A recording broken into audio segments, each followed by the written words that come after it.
mainās itin viss, itin visas sistēmas.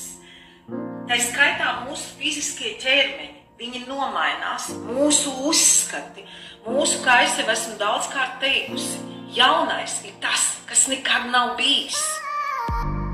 Tikai tāpēc tas ir jaunais, ka tas nekad nav bijis un mēs to nezinām, un cik mēs atvērti esam tam jaunajam, piedzīvot sevi pilnīgi jaunu. Tam cilvēkam, kurš tikko to ir sācis darīt, viņam patiešām tā dzīve, no to viedokļa, kuri šo ir darījuši 20, 30 gadus un vairāk, liekas, kā tam viss iet, un mēs te klumzājam, mēs te ar savām vecām programmām.